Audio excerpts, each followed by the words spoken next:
네, 오늘 말씀은 야고보서 1장 1절에서 4절의 말씀입니다. 그리고 제목은 이와 같습니다. 믿음은 시작. 믿음은 홀로 설 수 없습니다. 예전에 아이들 자전거를 가르칠 때였습니다. 저도 자전거를 배울 때 이 원리 하나만 배웠어요. 제가 가지고 있는 원리를 아이들에게도 그대로 전해 주었습니다. 뭐냐면 제가 가진 자전거의 원리는 이거였어요. 멈추면 넘어진다. 죽는다 아니고요. 네, 멈추면 넘어진다라는 거예요. 멈추면 넘어진다. 정말 그렇습니다. 자전거를 안 타다가 자전거를 타게 되면 평소 우리 시야보다 조금 높은 것 같아요. 그리고 자전거 넘어지면 무릎도 아프고 너무너무 많이 다칠 것 같아요. 또 속도도 꽤 무섭습니다. 내가 컨트롤할 수가 없을 것 같아요. 그러니까 속도를 내지 못해요. 페달을 밟지를 못합니다. 뒤에서 잡아준다 하더라도 너무너무 불안해해요. 그러다 보니까 제자리에서 균형만 잡다가 결국 갸우뚱하고 넘어질 수밖에 없어요. 자전거의 원리는 그렇습니다. 멈추면 넘어진다라는 것이에요. 그런데 문득 자전거를 가르치다가 제가 보니까 이 자전거 타는 모습하고 저와 여러분의 신앙의 모습이 너무나 닮아 있는 거예요. 우리 모두는 자전거를 잘 타듯이 신앙생활을 잘하고 싶어 합니다. 승리하고 싶어 합니다. 근데 문제는 그거예요. 넘어진다라는 거죠. 그러니까 넘어지는 문제는 바로 뭡니까? 방향성은 있어. 이렇게 가야지, 저렇게 가야지. 그런데 동력이 없는 겁니다. 페달을 밟아서 동력이 생기게 되면 조금 기우뚱하더라도 균형을 잡을 수 있어요. 본능적으로. 그럼 넘어지지 않거든요. 속도가 있으면 페달을 계속 밟으면 균형을 잡을 수 있는데 그것을 모르니까 균형 잡느라고 핸들만 돌리다가 또 넘어지고 그렇게 되는 거예요. 현실의 세계에서 우리가 믿음으로 승리하고 싶어요. 질주하고 싶어요. 그럴 때 우리는 핸들만 가지고 씨름할 것이 아니라 발을 굴려야 합니다. 현실에서 우리의 믿음은 동력이 되어서 이 믿음의 동력으로 말미암아 우리의 현실이 오르막이든 내리막이든 어떤 길이든 갈 수 있고 헤쳐나갈 수 있어야 한다라는 사실이죠. 오늘 저와 함께 나눌 말씀은 야고보서입니다. 이 야고보서 말씀은 굉장히 현실적입니다. 야고보서에는 총 13가지의 주제가 있다라고 이야기를 합니다. 그러나 그 모든 주제들이 하나같이 현실적이에요. 예를 들어 성도가 시험을 당할 때는 어떻게 해야 하는가? 말을 할 때는 어떻게 말을 해야 하는가? 참된 경고는 과연 무엇인가? 그리고 세상에서 부와 가난을 우리는 어떻게 해석해야 하는가? 참된 믿음이란 과연 무엇인가? 라는 너무나 중요하고 현실적인 이야기이지만 한 번에 답할 수 없는 주제들이 바로 야고보서에 가득합니다. 5개장밖에 되지 않는데 13가지의 주제가 가득 들어있어요. 저는 이렇게 야고보서가 이렇게 지극히 현실적인 이유가 2가지가 아닐까라고 생각을 합니다. 첫 번째는 시대적인 배경 때문이었어요. 1장 1절 잠깐 보여주시겠습니까? 야고보서 1장 1절은 이렇게 시작합니다. 하나님과 주 예수 그리스도의 종 야고보는 흩어져 있는 12지파에게 문난하노라. 12지파라고 하는 것은 유대인일 것입니다. 흩어져 있는 이라고 하는 것은 이민 가 있는 12지파를 말하는 것입니다. 그러니까 야고보서를 받은 이 대상은 지금 예루살렘이나 유대에 있는 유대인들이 아니라 흩어져 있는 저 시리아에 있고 저 터키에 있고 애굽에 있는 흩어져서 살고 있는 이민자들 유대인들을 말하는 것이죠.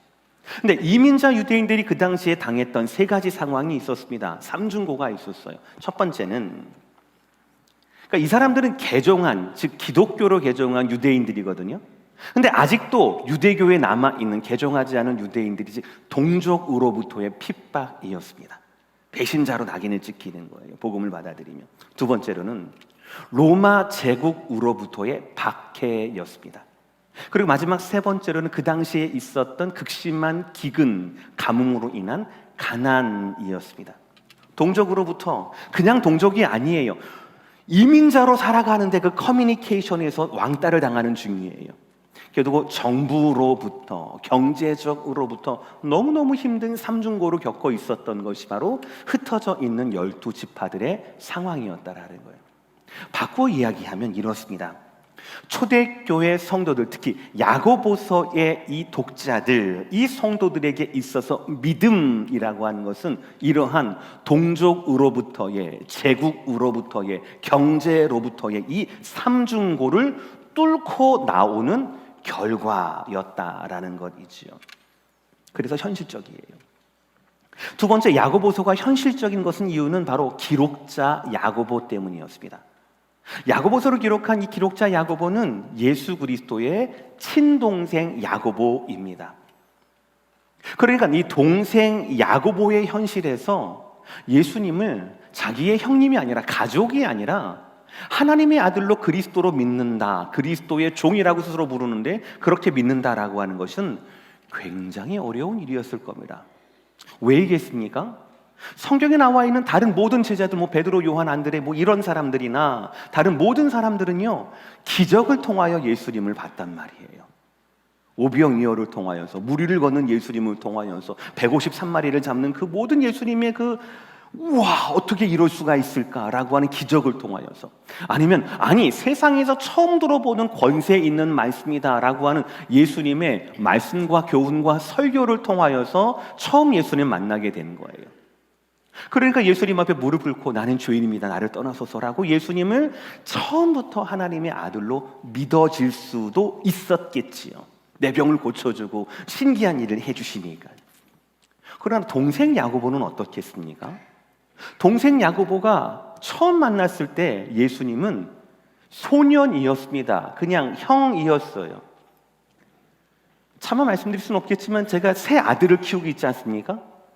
근데 어릴 때 만약에 예수님이 아주 어렸을 때, 이 야고보가 이제 막 태어났을 때, 몇 살 차이 나는지는 모르겠으나, 게다가 변변치 않는 삶이며 가난한 삶에서 이 형제들이, 수많은 형제들이 얼마나 투닥거리면서 먹을 것으로 입을 것으로 얼마나 많은 갈등을 느끼면서 살아왔겠냐고요. 그러니까 다른 평범한 제자들이, 다른 평범한 사도들이, 다른 평범한 예수님을 따르는 사람들이 예수님을 만난 때하고 이 동생 야고보가 예수님을 만나고 기억한 때하고는 너무나 다르다라는 것이에요. 게다가 이 가장이었던 아버지 요셉이 일찍 돌아가시게 되거든요. 그러니까 보통 그렇게 되면 누가 이 가장 역할, 아버지 역할을 하게 되는 겁니까? 장남이에요. 그러니까 이 집에서는 예수님이 장남 역할을 해 오셨던 겁니다. 30살까지는. 그런데 어느 날 하나님 나라를 선포한다라고 하시면서 이런 반구 말씀도 없이 그냥 집을 나가신 거예요. 그러니까 바로 밑에 동생인 자기 야고보 입장에서는 형님이 가장 역할을 해야 하는데 하나님 나라를 전한다라고 하면서 떠나버렸으니까 그 모든 책임, 현실적인 무거움과 부담을 누가 다 안아야 되는 겁니까? 바로 자기가 안아야 되는 거예요. 그러니 그 형이 좋아 보일 리가 없는 거죠. 그래서 복음서에서는 이 동생들과 가족들이, 예수님의 친가족들이 예수님을 향하여서 미쳤다라고까지 이야기하는 본문이 나와 있어요. 그런데 그런 야고보가 예수님을 믿게 된 거예요. 오늘 1절을 보시면은 그리스도의 종 야고보라고 얘기해요. 얼마든지 그리스도의 형제라고 얘기할 수 있거든요. 그러나 그리스도의 종 야고보는 이라고 자기를 아이덴티파이 해요. 근데 성경에서는 이 야고보가 어떻게 해서 그 불신에서 이런 믿음의 사람으로, 대표적인 이 예루살렘 교회의 사도로 성장하게 되고 변화되었는지는 나와 있지 않습니다. 그러나 분명한 것은, 제가 자주 강조하는 말씀인데요, 분명한 것은 아마 세상에서, 지금까지의 모든 인류 중에서, 모든 사람들 중에서 가장 예수님을 그리스도로 믿기 힘든 사람이 바로 야고보가 아니었을까라는 생각이에요. 그러니까 야고보서는요, 동족에게, 로마 제국에게 경제적으로 어려움을 당한 그 현실 가운데 고립되어 있다시피 한 그분들에게 세상에서 가장 예수 믿기 어려운 그 현실의 벽을 뚫고 예수님을 그리스도로 믿었던 야고보 사도가 전한 말씀이니 현실적이지 않을 리가 없는 거죠. 그래서 야고보 말씀을 보면 굉장히 강합니다. 레디컬해요. 날 것 그대로입니다. 이런 현실적인 야고보서의 첫 메시지가 바로 오늘 말씀이에요. 저는 오늘 말씀을 믿음이라는 키워드로 해서 두 가지로 여러분에게 관통하고 말씀을 드리려고 합니다. 첫 번째는 우리 모두는 믿음의 렌즈를 가져야 한다라는 사실입니다. 그 믿음의 렌즈는 무엇으로? 시련으로 보게 해주고 해석하게 해준다라는 것입니다. 따라합시다. 믿음의 렌즈를 가집시다. 시작. 믿음의 렌즈를 가집시다. 용서하고 들으십시오. 가끔 저는 제가 잘생겨 보일 때가 있습니다. 네, 비웃지 마시고요. 가끔이라고 말씀드렸습니다. 언제냐면은요, 일어나서 좀 비몽사몽간에 이렇게 세수하고 있을 때 있죠. 그때 그 화장실 거울에 비친 제 모습, 안경을 벗고 이렇게 머리에 물까지 묻히면 좀 잘생겨 보여요. 눈도 큼직하고 코도 큼직하고 입도 큼직하고 좀 턱선도 살아나는 것 같고, 그 젊었을 때 집사람이 반했던 제 모습이 이렇게 보이는 것 같아요.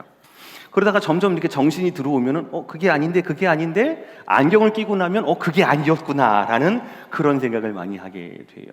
안경을 벗고 흐릿한 시야로 보는 저는 제가 아니에요.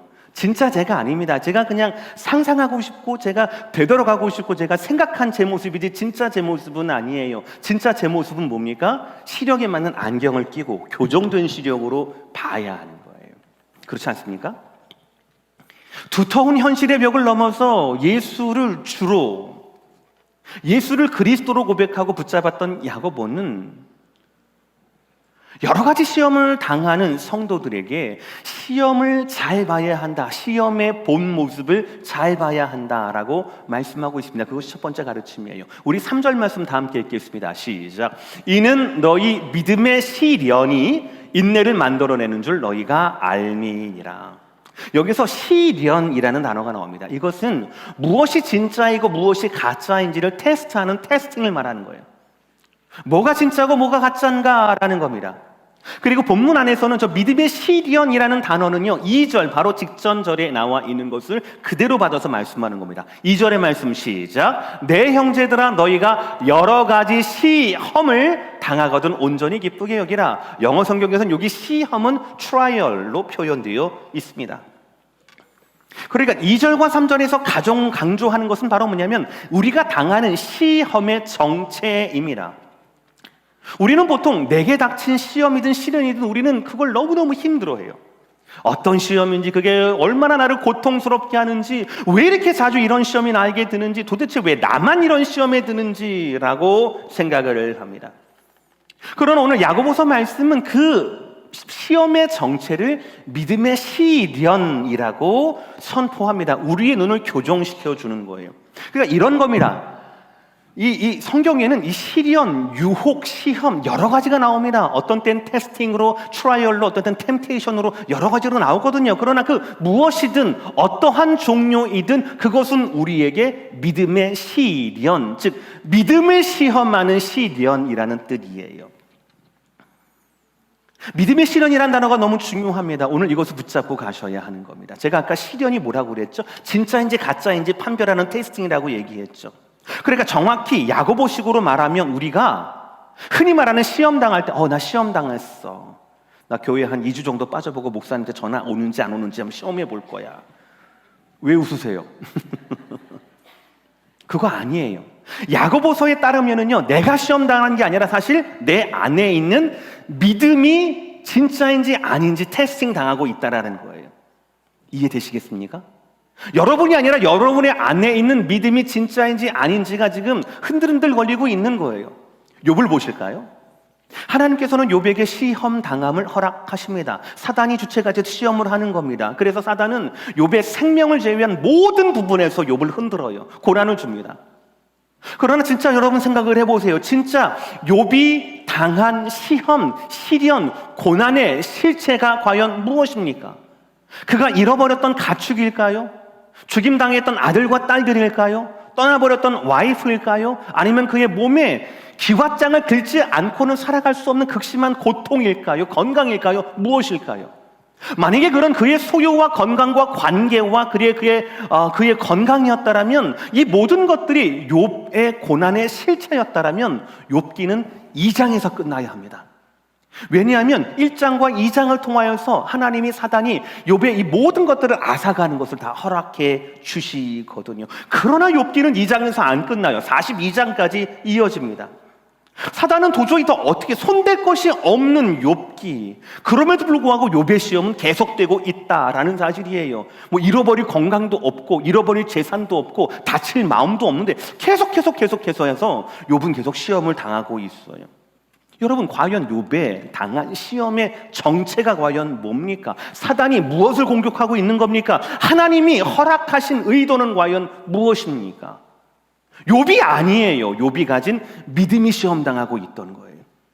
욥이 아니라 욥의 믿음이 지금 시험당하는 거예요. 그래서 욥은요, 모든 것을 잃어버린 와중에도, 소망이 없는 와중에도 이렇게 말할 수가 있었던 겁니다. 23장 10절의 말씀 다 함께 시작. 나의 가는 길을 오직 그가 아시나니 그가 나를 단련하신 후에는 내가 정금같이 나오리라. 할렐루야. 다 잃어버렸거든요. 다 뺏어가셨거든요. 충분히 원망할 만하거든요. 그 와이프가 말한 대로 하나님을 욕하고 스스로 죽으라 라고 해도 하나님 하실 말씀이 없을 정도예요. 그러나 욥이 시험당한 것은 그의 건강과 그의 재산이 아니었습니다. 욥이 가진 것이 아니었어요. 욥이 시험당한 것은 그의 믿음이었다고요. 그러나 그 믿음을 지켰더니, 우리 그때 욥기 강의에서 말씀드린 대로 하나님 앞에서는 믿음이에요. 욥이 하나님을 원망하진 않았다. 아니에요. 원망했습니다. 욥기 대부분이 하나님을 향한 원망의 기도예요, 사실은. 그럼에도 불구하고 욥은 하나님 앞에 서 있기를, 하나님 앞에서 몸을 돌이키지를 않아요. 귀로만 들었다가 이제는 눈으로 주를 뵙습니다 라고 하는 너무나 귀한 고백이 바로 욥의 고백이 되거든요. 현실이 문제가 아닙니다. 현실이 문제가 아니에요. 시험이든 시련이든 유혹이든 그 무엇이든 어떤 종류이든 어떤 정도이든 나에게 다가오고 나에게 다가온 우리의 현실이 아니란 말이에요. 중요한 건 바로 뭐냐면 그 현실을 이길 수 있는 믿음이 있는가? 그 믿음이 진짜 믿음인가? 믿음의 문제이지 현실의 문제는 아니다라는 사실이에요. 사랑하는 성도 여러분, 이 믿음의 렌즈를 가지셔야 합니다. 시험이 아니라 시련이라는 거예요. 세상은 점점 더 악해져 갈 겁니다. 점점 더 어두워져 갈 겁니다. 우리의 믿음 생활을 지키는 거 예전처럼 단순하지가 않을 겁니다.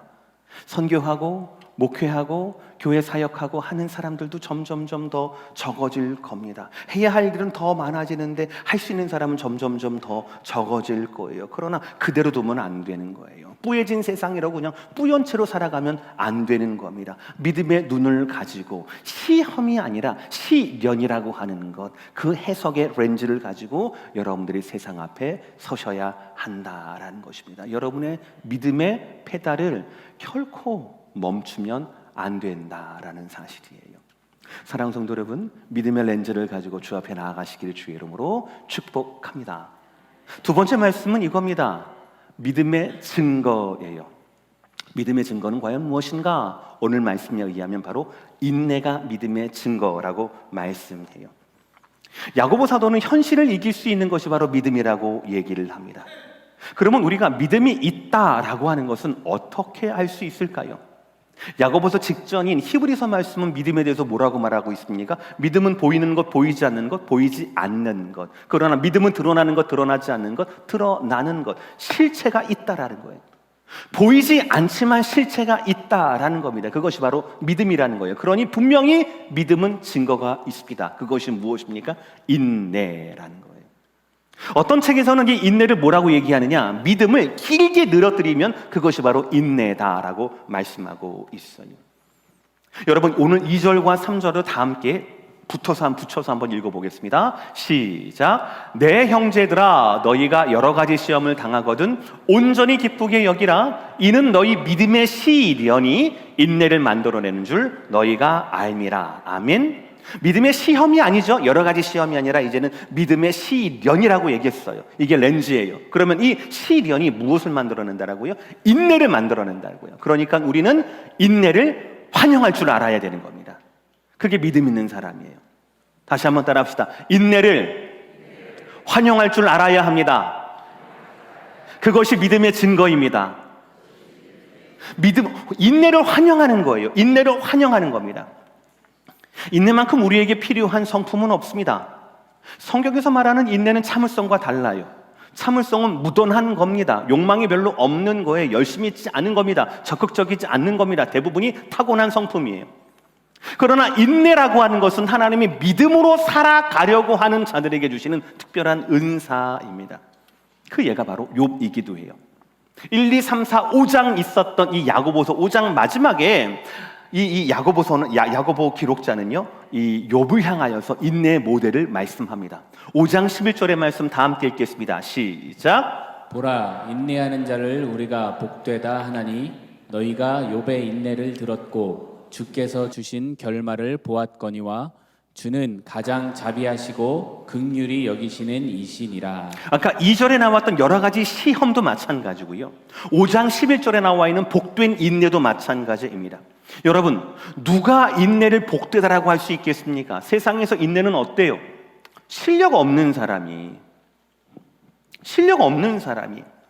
능력 없으니까 그냥 참아내는 것으로 여길 때가 굉장히 많아요. 그러나 성경에서는 이 인내를 뭐라고 합니까? 믿음으로 현실을 이기는 은사라고 얘기합니다. 믿음의 증거라고 얘기합니다. 그렇기 때문에 복되다라고 말씀하는 것이죠. 인내야말로 믿음의 진짜 증거라고 할 수가 있는 거예요. 더 나아가서 인내를 이루었기 때문에 2절의 말씀처럼, 온전히 이루었기 때문에 2절의 말씀처럼 우리가 여러 가지 시험이 올 때 그것을 기쁘게 여길 수 있다라는 사실이죠. 세상에서는 불합리하지만 우리는 여러 가지 시험이 올 때 시험만 보는 것이 아니라 그 시험이 믿음의 시련으로, 그 믿음의 시련이 인내를 만들어내고 그 인내가 우리의 믿음을 복되게 하는 것, 이것을 바라볼 수 있기 때문에, 그래서 우리는 이것을 기쁘게 여길 수 있다라는 것이죠. 원어를 보면 기쁘게 여기다라는 게 바로 뭐냐면 미리 바라보다, 앞서 생각하다라는 뜻이에요. 그러니까 우리는 이 원리를 배우니까 이러는 겁니다. 자전거하고 똑같아요. 자전거 맨 처음 타라고 하면은 갸우뚱 하잖아요. 어떻게든 안 넘어지려고 해도 이렇게 좀 덜 다치려고 제 페달은 안 구르고 이렇게 하지 않습니까? 100% 넘어지잖아요. 멈추면 넘어지거든요. 그렇죠? 그런데 하나님께서 우리 가운데 주신 건 바로 뭐냐면, 시험을 만났을 때 우리는 기쁘게 여기라, 원뜻은 뭐예요? 미리 생각해야 하는 거예요. 시험을 만났을 때, 여러 종류의 시험을 만났을 때, 그것이 아까 동족으로부터, 로마 제국으로부터, 경제적으로부터, 아니면 우리처럼 가정으로부터, 혹은 건강으로부터 어떤 종류의 시험이 오든지 간에 우리는 미리 생각해야 돼요. 이 시험은 시련은 인내로, 인내는 복됨으로 하나님께서 인도하실 것이다 라는 것을 미리 생각해야 한다라는 사실이죠. 온전히 기쁘게 여기라, 2절 보여주세요. 온전히 기쁘게 여기라 라는 저 말씀은 그러므로 감정에 대한 말씀이 아니라 해석에 대한 말씀이에요. 믿음으로 살고 싶은 여러분들은 꼭 기억하시길 바랍니다. 감정이 아닙니다. 믿음은 해석입니다. 어떻게 받아들일 것인가, 어떻게 해석할 것인가 라는 해석이에요. 오늘 말씀에서 야고보서는요, 이 인내에서 끝내지 않습니다. 4절의 말씀 다 함께 시작. 인내를 온전히 이루라. 이는 너희로 온전하고 구비하여 조금도 부족함이 없게 하려 함이라. 3절에서는 인내만 소개했어요. 그러나 4절에서는 그 인내를 온전히 이루라, 끝까지 이루라 라고 말씀합니다. 왜냐하면 목적이 있기 때문에 그렇습니다. 아까 전에 뭐라고 그랬어요? 인내가 복되다라고 얘기했죠. 그것이 왜 복되는 겁니까? 그 인내를 온전히 이루게 되면 이로 말미암아 너희가 온전하고 구비하여 조금도 부족함이 없게 하려 함이라 라는 거예요. 세상에서처럼 실력이 없으니까, 돈이 없으니까 참아낼 수밖에 없어, 인내할 수밖에 없어, 그런 인내가 아니라 하나님께서 우리의 믿음의 동력으로 말미암아 주시는 증거인 인내, 그 인내를 하다 보면 그 인내가 결국 우리를 더 온전한 성도로, 조금도 부족함이 없는 인생으로 저와 여러분들을 이끌어 가신다라는 뜻이죠. 제가 여러 차례 말씀을 드렸습니다. 인내라는 단어가 제가 너무너무 좋아해서, 인내라고 하는 헬라어를 좀 분해를 해보면 합성어예요. 휘포라고 하는 아래로라는 이 단어하고, 그리고 모네라고 하는 아래로, 앉다, 머물다라고 하는 이 합성어예요. 처음 들어보시는 표정이신데요. 어쨌든 저는 그래서 인내라는 이 단어를 보면 뭐가 생각나냐면 나무 뿌리가 생각이 나요. 아래로 머무는 거, 나무 뿌리가 생각이 납니다. 뿌리만 살면 나무는 언젠가는 살아납니다. 만약에 저와 여러분의 밑으로 머무는 저와 여러분의 이 존재의 뿌리가 이 인내가 하나님을 향한 인내라면, 그것만 있으면, 뿌리만 살아있으면, 내 인내만 살아있으면 나는 살아갈 수 있어요. 지금 당장 내 현상은 비바람이 몰아치고 폭풍우가 와서 그래도 내 가지 한두 개 꺾인다 하더라도 하나님 향한 내 인내, 내 뿌리만 건강하다라면 곧 우리의 삶은 다음 계절에 뿌리가 가진 그 열매로 말미암아, 그 나무의 열매로 말미암아 가득가득하게 될 거예요. 그러니 사랑하는 우리 교회 성도 여러분, 믿음으로 사시기를 주의 이름으로 축복합니다. 첫 번째 말씀처럼 믿음의 렌즈를 제대로 끼시고요, 인내를 온전히 해석하십시오. 그래서 시험이 아니라 시련이라고 하는 것, 인내가 피해야 될 것이 아니라 환영해야 될 것이라고 하는, 내 믿음을 증거할 수 있는 기회라고 하는 것, 이것들을 여러분 꼭 기억하시기를 바랍니다. 특히 흩어져 있는 12지파라고 얘기했던 이민자에게 하신 말씀이 우리에게 하신 말씀인데, 우리의 현실에서 우리는 그렇게 살아야 합니다. 미국에 오래 계셨다라면 어쩌다가 미국이 이렇게 되었을까라고 탓하지 마십시오. 미국은 성경이 걸어왔던 수많은 나라들의 그 길을 뒤쫓고 있습니다. 성경에 애굽과 바벨론이, 아수르와 로마 제국이, 심지어는 남유다와 북이스라엘이 그랬습니다. 미국이라고 다르겠습니까? 다르지 않습니다. 네, 맞습니다. 미국은 신앙으로 세워진 나라입니다. 그러나 여러분, 예루살렘과 이스라엘은 신앙으로 세워지지 않았습니까? 똑같은 거예요. 우리가 주목해야 할 것은 이 나라가 어떻게 변하고 이 현실이 어떻게 변하고 이것이 아닙니다. 그 가운데 하나님이 하시는 일들을 봐야 한다는 것이. 애굽이 그렇게 강팍해질 때 하나님은 그 애굽 안에서 어떻게 행하셨는가? 바벨론이, 아수르가 무너질 때 하나님은 선지자들에게 뭐라고 말씀하셨는가? 로마 제국이 그렇게 악하고 하나님께 멀어지며 로마 제국의 공무원이었던 본디오 빌라도가 하나님의 아들 예수마저 죽였을 때 성령 하나님께서는 남아있는 성도들에게 어떻게 하셨는가를 우리는 볼 줄 알아야 된다는 사실이에요. 하나님께서는 모세를 통하여 출애굽을 하게 하셨고요, 하나님께서는 다니엘을 통하여서 그 수많은 제국 가운데서도 그 수많은 제국을 뚫고 하나님 나라를 꿈꾸게 하셨습니다. 성령 하나님께서는 부활하시고 승천하신 예수님 뒤로 그 후에 120명의 많은 제자들에게 뜨거운 성령의 충만을 허락하셔서 세상을 이기게 하시고 사도행전의 역사를 쓰게 하셨다라는 사실이지요. 로마 제국을 뒤집은 것은 원로원의 결정이 아니었습니다. 황제가 아니었습니다. 로마를 뒤집고 세계를 뒤집고 시대를 뒤집은 것은 하나님을 보내신 한 사람, 바로 사도 바울의 삶이었어요. 그의 생명이었습니다. 그 한 사람의 사역을 통하여서 그 사역을 받아들인 수많은 사람들의 300년 동안의 시간을 통하여서 로마 전체가 뒤집어졌던 거예요. 세상이 뒤집어졌던 것입니다. 하나님은 이렇게 일을 하셔요. 말씀 마무리합니다. 자전거를 탈 때 멈추면 넘어진다라는 말을 기억해야 하듯이 저와 여러분의 믿음은 결코 홀로 설 수 없습니다.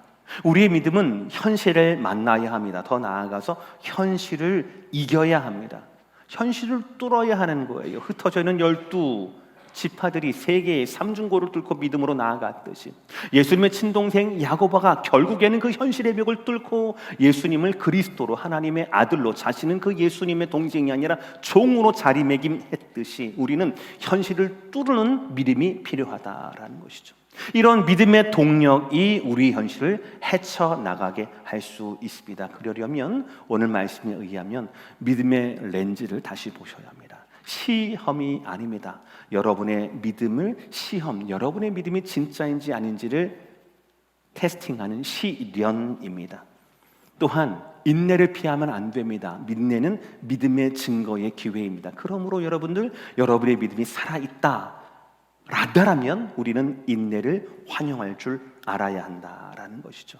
그렇게 함으로 해서 하나님께서 저와 여러분에게 허락하신 우리의 삶, 우리의 현실, 우리의 가정, 우리의 교회, 우리의 조국과 우리가 살고 있는 미국 이 나라, 이런 현실 가운데 믿음의 눈이 교정되고 인내를 환영할 수 있는 참다운 온전한, 그리고 더욱더 성숙해가는 성도다운 성도, 일꾼다운 일꾼, 제자다운 제자, 저와 여러분 모두가 되시기를 주의 이름으로 축복합니다. 믿음은 홀로 설 수 없습니다. 여러분의 현실에서 믿음을 드러내고 믿음이 드러나는 그런 삶이 되시기를 주님의 이름으로 말씀으로 진심으로 축복합니다. 기도하시겠습니다.